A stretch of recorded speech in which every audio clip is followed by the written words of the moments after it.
Hello students, how are you all? I hope so you all are fine.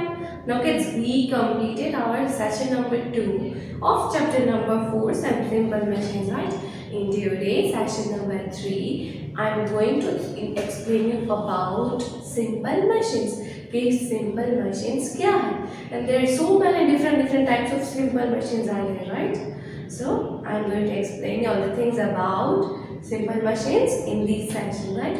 But before I start explanation about simple machines, let me revise all the things about last session. कि हम लोगों ने last sessions में क्या किया था? I explained about force, types of force, advantages and disadvantages of force, right? चलो फटाफट से रिवाइज कर लेते। As I explained about force कि a push or pull on an object is called force। कोई भी चीज को पुश करो, पुल करो, उसको हम क्या बोलेंगे? फोर्स बोलेंगे। क्या बोलेंगे किड्स? फोर्स बोलेंगे। अब force can do the following things. वो फोर्स कौन कौन सी चीजें कर सकता है? मूव एन ऑब्जेक्ट, ऑब्जेक्ट को मूव कर सकता है। Stop an object from moving, कोई भी ऑब्जेक्ट अगर मूव करके जा रहा है, मूव कर रहा है, हम उसको स्टॉप भी कर सकते हैं। Then after change the direction of an movement, मतलब कोई भी चीज की हम डायरेक्शन भी चेंज कर सकते हैं, उसकी मूवमेंट भी चेंज कर सकते हैं, right. Then after change the shape of an object, मतलब उस ऑब्जेक्ट का हम शेप भी चेंज कर सकते हैं। Then after I explain you types of forces. कौन कौन से फोर्सेस है? There are so many types of forces are there, right. Few of them are muscular force, जो मसल्स से हम कोई भी वर्क करते हैं, मसल्स के फोर्स के साथ कोई भी वर्क कर रहे हैं, तो उसको हम क्या बोलेंगे? Muscular force. Then after gravitational force, अगर हमारी सारी की सारी चीज लैंड के ऊपर है, just because gravitational force is present in the earth, इस वजह से सारी की सारी चीजें जो होती है वो अर्थ की तरफ खींचती है। It is attracted towards earth, that's why all the things are settled down on the earth, right? सारी की सारी चीजें उस वजह से settle down हो जाती है। कभी बेंचेस उड़ती नहीं है, करके बेड्स नहीं उड़ते, just because of gravitational force, right? Then after electrostatic force, मतलब कोई भी चीज को ज्यादा से ज्यादा रब करते हैं तो उसमें एक फोर्स जनरेट होता है जिसको हम इलेक्ट्रोस्टैटिक फोर्स बोलते हैं। मतलब वो फोर्स जो होता है उसके जनरेट होता है, उसकी थ्रू कोई भी जैसे पेपर्स है, पेपर्स के कट, मतलब छोटे छोटे हुए टुकड़े, मैन आफ्टर कॉटन, ये सारी की सारी चीजें जो होती है, जो जनरेट हुआ है, उसको अट्रैक्ट होती है, right. It works like a magnet for small period. Like हम बलून को हेयर में रब करते हैं तो थोड़ी देर के लिए वो वॉल पे चिपक जाएगा, राइट, क्योंकि उसमें एक फोर्स जनरेट हुआ है। Clear? Then after elastic force. Elastic force जो होता है, जो कोई भी चीज होती है वो एक्सपांड होती है, उसको इलास्टिक फोर्स बोलते हैं। जैसे आई एक्सप्लेन यू कि ये जो है मेरा ब्रेसलेट, उसमें इलास्टिक है, तो ये एक्सपांड होता है, फिर अपनी प्लेस पर ऑटोमेटिक चला जाता है, तो उसको कौन सा फोर्स बोलेंगे? Elastic force, right. Then after buoyant force. What is the meaning of buoyant force? कि अगर कोई भी चीज सिंक हो रही है या तो फिर कोई भी चीज फ्लोट हो रही है, सिंक એટલે ડૂબવું અને फ्लोट એટલે તરવું, तो जो फ्लोट होती है सारी की सारी चीजें, तो वो भी एक फोर्स के थ्रू ही होती होगी ना, तो उस टाइप के फोर्स को हम क्या बोलेंगे? Buoyant force, right. कोई भी स्पॉन्ज है वो तैरता है, कोई भी प्लास्टिक टॉयज है वो भी फ्लोट होते हैं, राइट, तो उसको क्या बोलेंगे? Buoyant force. Then after mechanical force, मतलब a force is exerted by machines is called mechanical force। एक ऐसा फोर्स जो मशीन के थ्रू जनरेट होता है, मशीन के थ्रू कोई भी वर्क हम करते हैं, पेपर रैपिंग, कोई भी चीज हम मशीन्स के थ्रू करते हैं, तो उसको कौन सा फोर्स बोलेंगे? Mechanical force. कौन सा फोर्स बोलेंगे kids? Mechanical force. Then after magnetic force. Magnetic force तो सबको पता हो ना, मैग्नेट के थ्रू कोई भी चीज अगर जनरेट हो गई है, मैग्नेट के थ्रू अट्रैक्ट होते कोई भी मेटल और ये, तो उसको क्या बोलेंगे? Magnetic force. Then after frictional force, मतलब the force that tries to stop the movement of an object is called frictional force. एक ऐसा फोर्स जो कोई भी ऑब्जेक्ट की मूवमेंट को स्टॉप करने में हेल्प करता है, उसको क्या बोलेंगे? Frictional force. Clear? Then after advantages of friction and disadvantages of friction. Advantages: it helps us to bring moving vehicles to a halt. It keeps things from slipping and gives us a good grip to hold things in our hands. It helps us to light a matchstick when we rub it on the rough surface of the matchbox. Now disadvantages: friction wears out surfaces that constantly moving against each other.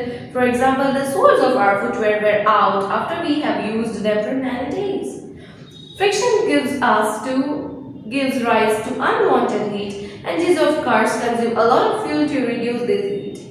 Vehicles should have streamlined shape to move at a high speed and reduce the effect of friction, otherwise they will burn a lot of fuel to move fast.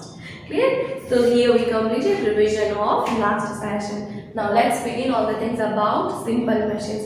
मैं कहती हूँ ना kids, हमारा work कोई भी चीज़ अगर आसान करती है तो उसको हम क्या बोलेंगे? Simple machines. मशीन्स होते हैं बड़े बड़े, वो तो हमारा वर्क डेफिनेटली आसान करते ही है, बट ऐसी चीज़ भी होती है जो सिंपल होती है बट वो होती है मशीन। सिंपली हमारा वर्क जो होती है वो आसान कर देती है, मतलब उसमें a simple machine is a tool that makes our work easier. It helps in reducing the amount of force to be applied to get the work done.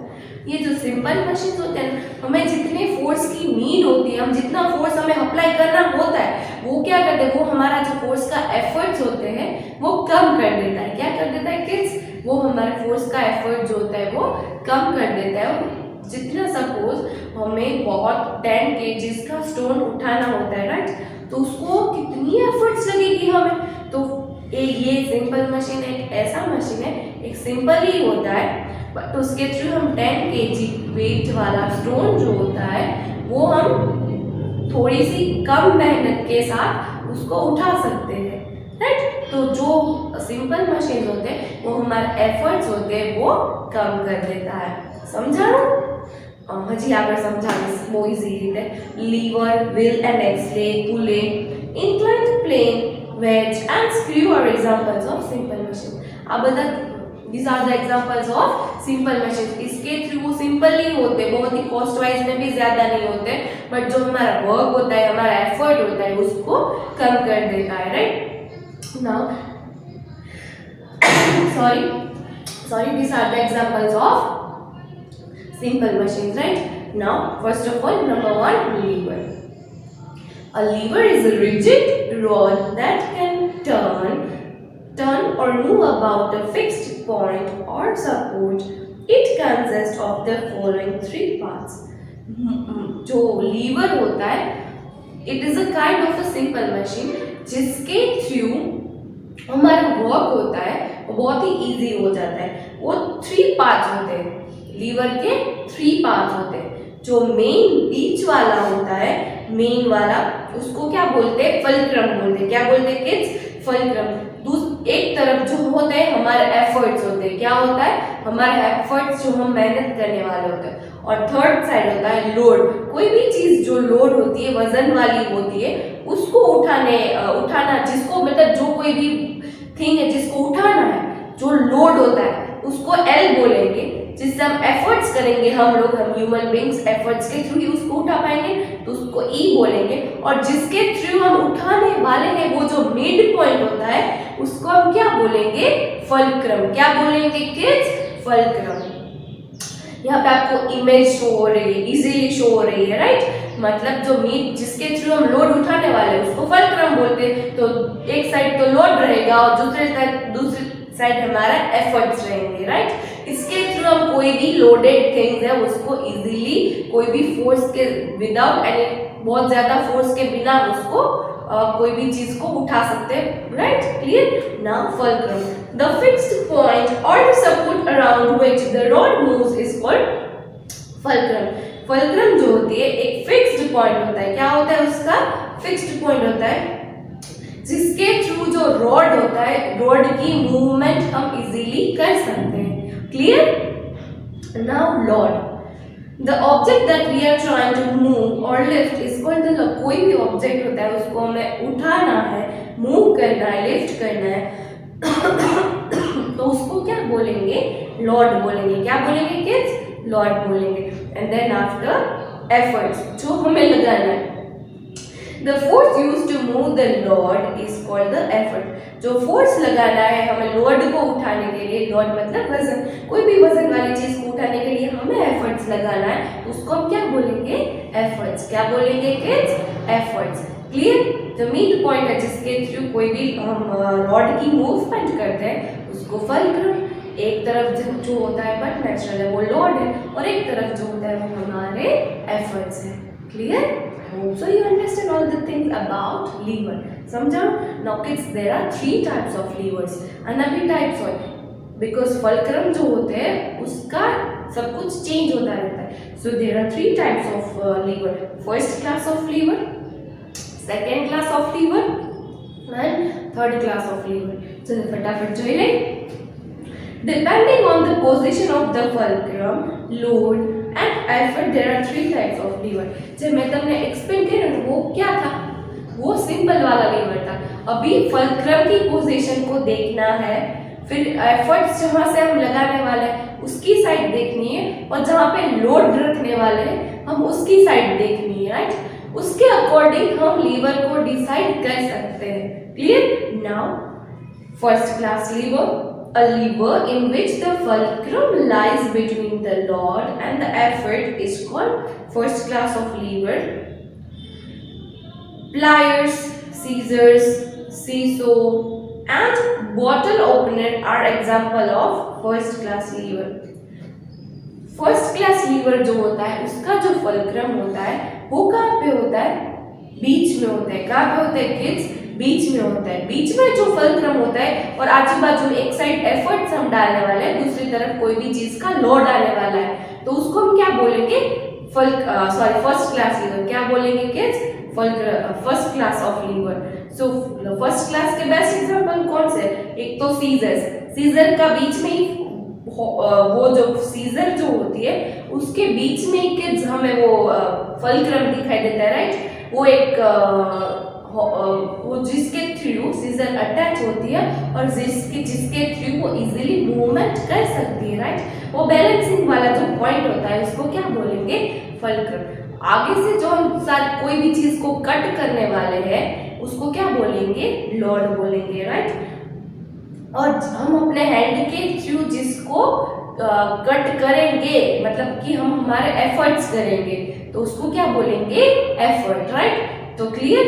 तो these are the examples of first class of lever. Then after seesaw, when you are going at park, right? आप park में जाते हो वहाँ पे seesaw होता है. Right? जिसके थ्रू आप बीच में 2 पार्टनर्स हो जाते हो, फिर एक उचक नीचक करो. तो this is also example of first class of lever. Then bottle opener. Bottle का ओपनर होता है किड्स, आपको पता है ना? कोई भी सॉस की बोतल आती है या तो फिर कोई भी कोल्ड ड्रिंक आता है, हम कहीं पे भी पान वाली शॉप में जाते हैं तो वहाँ पे कोक या फिर सोडा उसके थ्रू वो ओपनर से खोल के देते हैं. राइट? तो उसका भी वही हुआ कि जो मीट वाला है वो फल्क्रम है, एक साइड से जो हम पकड़ने वाले हैं वो एफर्ट है, जिसके थ्रू हम खोलेंगे फ्रंट पार्ट से जो बोतल का जो ढक्कन होगा वो ओपन होगा. राइट? तो उसको क्या बोलेंगे? Load. Clear? Then so these are the examples of first class lever. Clear? Now let's begin second class of lever. A lever in which the lord lies between the fulcrum and the effort is called the second class of lever. Second class of two lever. Nutcracker and wheelbarrows are examples of second class lever. Kids, second class of lever क्या होता है? जो load होता है ना, जो load वो हम किसके बीच में रखेंगे? फल्क्रम के बीच में. फल्क्रम मतलब कि वो पॉइंट के जिसके थ्रू हम कोई भी लोड होता है उसको हम मैनेज करते हैं. राइट? तो उसको क्या बोलेंगे हम? Second class of lever. I give you best example. वो जो हम हमारे घर पे लेमन जूसर होता है ना, जिसके थ्रू हम लेमन का जूस निकालते हैं, तो वो क्या हुआ? वो सेकेंड क्लास हुआ, क्योंकि हम लॉर्ड को फल्क्रम के बीच में रखने वाले हैं. किसके बीच में रखने वाले हैं? फल्क्रम के बीच में रखने वाले हैं. फिर उसके बीच में हम लगा के उसको प्रेस कर देते कि नहीं कर देते, तो वो कौन सा लीवर हुआ, वो सेकेंड क्लास लीवर हुआ। कौन सा लीवर हुआ kids, second class. Same as nutcracker, nutcracker को भी उसका लोड तो हमें उठाना नहीं होता है, बट उसके बीच में रख के उसको दबा के हमें कोई भी चीज़ होती है उसके बीच में से निकाल लेनी है, right. Then nutcracker, then wheelbarrows. Wheelbarrows भी बिल्कुल उसी तरह का होता है कि फलक्रम को जो होता है उसके बीच में रख के हम उसका वर्कआउट कर सकते हैं, right. So these are the examples of second class of lever. Clear. Now let's begin third class of lever. Third class मतलब सेकेंड क्लास में क्या होता है, लोड होता है वो बीच में आता है, एक साइड हमारा एफर्ट्स होता है, और जो फलक्रम होता है ना वो जो होता है ना किड्स, वो आगे के पॉइंट पे होता है। कहाँ पे होता है किड्स, आगे के पॉइंट में होता है। जो फलक्रम होता है उस आगे के पॉइंट में होता है और बीच में लोड आ जाता है, समझाયું। અને જે ફર્સ્ટ ક્લાસ હતું ત્યાં ક્યાં હતું કે આગળ લોડ હતો, રાઈટ, અને સેકન્ડ ક્લાસમાં વચ્ચે લોડ આવી જાય છે। ક્લિયર। नाउ थर्ड क्लास में क्या होता है कि बीच में एफर्ट्स लगाने पड़ते हैं, एक साइड लोड होता है और एक साइड फलक्रम होता है, मतलब जिसके थ्रू टोटली जो मशीन होता है वो वर्क करता है, राइट, समझा। Now a lever in which the effort lies between the load and the fulcrum is called a third class or three lever. Fishing rod, tweezers and tongs are examples of third class lever. Kids, tongs ખબર છે બધાના ઘરે હશે। we are going to pronunciate in Gujarati as a સાણસી કહીને આપણે લોકો। એમાં શું હોય કે આપણે વચ્ચે એફર્ટ્સ લઈ આવવાના છે। આપણે શું કરીએ છીએ કે વચ્ચે કોઈ પણ વસ્તુ એનું જે મિડ પॉइंट હોય ને, જે ફલक्रम હોય ને, એ क्या હોય, फलक्रम कहाँ पे होता है, वो बिगिनिंग मतलब एक साइड पे होता है, एक साइड पे लोड होता है और बीच में जो होता है उसके वो होते हैं हमारे एफर्ट्स, जो हमें उसको उठाना है, राइट। देन आफ्टर चीपियो હોય ને, ચીપિયો ટ્વીઝર્સ, જેનાથી મમ્મી રોટલી मतलब रोटली ने सेकता हो, रोटली ने ऊंधी करे वो, और वो छोटा सा भी आता है ट्वीजर्स, जिसके थ्रू हम कोई भी छोटी से छोटी चीज़ को भी उठा सकते हैं। बहुत ही छोटे छोटे मोती होय एवी वस्तु होय ने ये आपણા हाथથી न उपाड़ी सकी, तो बहुत सारी सारी छोटी चीज़ें हम ट्वीजर्स के थ्रू उठा सकते हैं, राइट। यहाँ पे आपको इमेज दिख रही होगी। तो these are the examples of third class lever कि हमें एफर्ट्स बीच में लगाना है, एक साइड पे लोड आएगा और दूसरी साइड पे फलक्रम आएगा, जिसके अकॉर्डिंग जो जो चीज़ होती है उसके अकॉर्डिंग हम लीवर का डिसाइड करते हैं। So these are the three types of lever. Now I am going to discuss you all the things about wheel and axle. Kids, I explain you कि कोई भी व्हीकल्स होता है वो व्हील और एक्सले के बिना चलता नहीं है। व्हील अगर है एक्सले नहीं है तो भी नहीं चलेगा, एक्सले है और व्हील नहीं है तो भी कोई भी चीज़ चलेगी नहीं, बिकॉज व्हील किसके थ्रू अटैच है, तो कि एक्सले के थ्रू, राइट। हम साइकिलिंग करते, साइकिल चल रही है just because of wheel and axle. Wheel and axle consist of a large wheel connected to a small rod called axle. जो व्हील होता है वो एक लार्ज रॉड के थ्रू अटैच होता है, राइट। उस पार्ट को हम क्या बोलेंगे, एक्सले बोलेंगे। क्या बोलेंगे किड्स, एक्सले बोलेंगे। The wheel moves when the axle turns.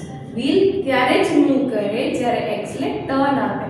अगर एक्सले नहीं टर्न दे रहा है तो व्हील भी मूवमेंट करेगा नहीं। The wheel and axle arrangement can be seen in machines such as coffee grinder, a bicycle pedal and the steering wheel of a car।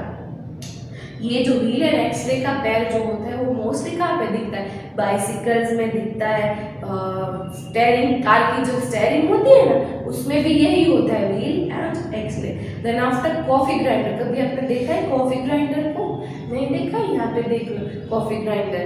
So coffee grinder के through भी हम कोई भी चीज़ को आसान, मतलब व्हील और एक्सले के थ्रू ही वो चलती है, तभी कॉफी ग्राइंडर चलता है, right. Clear. So this is called wheel and axle. Clear. Now let's begin pulling. A pulley consists of a wheel with a grooved rim and a rope, a chain or a belt running over the groove. The wheel rotates around an axle. A pulley is used to lift heavy objects. A pulley can be of two types, fixed and movable pulley.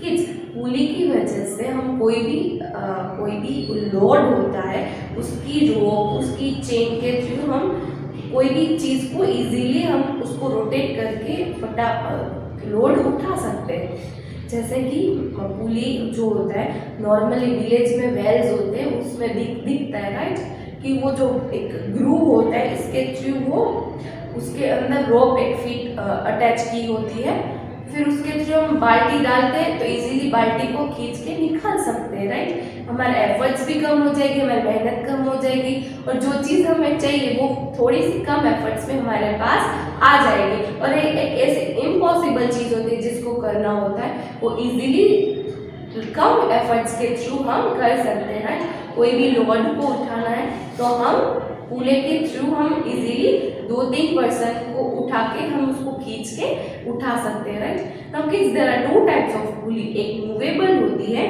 और एक fixed होती है right. Movable जो होती है वो move करती है और जो फिक्स्ड होती है वो फिक्स ही रहती है, वो मूव करती नहीं है। मूवेबल जो होती है उसको हम मूव करके भी कोई भी लोड को उठा सकते हैं और फिक्स्ड होती है वो मूव नहीं होती है, मतलब वो फिक्स जगह पे ही वो अपना वर्क दिखा सकती है। Clear? I hope so you understand all the things about pulling. Now inclined plane. Inclined plane. આપણે લોકો બહાર લપસિયા ખાવા જાય છે, પાર્કમાં જાય છે ને, तो वो कौन सी पोजीशन पे होता है? वो इंक्लाइन प्लेन की पोजीशन में होता है। किसकी पोजीशन पे होता है? इंक्लाइन प्लेन पे। इवन आपका कहीं पे अपार्टमेंट में या तो फिर आपका कोई भी घर है वहाँ पे हमारे घर का जो आउटडोर एरिया होता है जिसमें हम व्हीकल्स रखते हैं राइट, व्हीकल्स को ऊपर चढ़ाने के लिए नीचे उतारने के लिए हमारे घर के आगे इंक्लाइन प्लेन जैसा थोड़ा सा बनाया ही होता है जिसके थ्रू हम हमारे एफर्ट्स जो होते हैं वो कम हो सके right.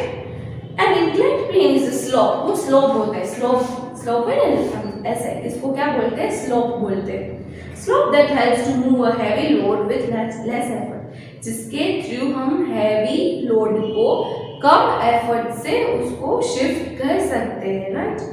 A ramp in a hospital is an example of an inclined plane. Wheelchairs and stretchers can be easily pushed up and down the ramp. Kids, have you ever gone in the hospital and have you ever noticed कि steps के बाजू में एक slope जैसा होता है? क्यों होता है? कभी आपके दिमाग में वो क्वेश्चन आया?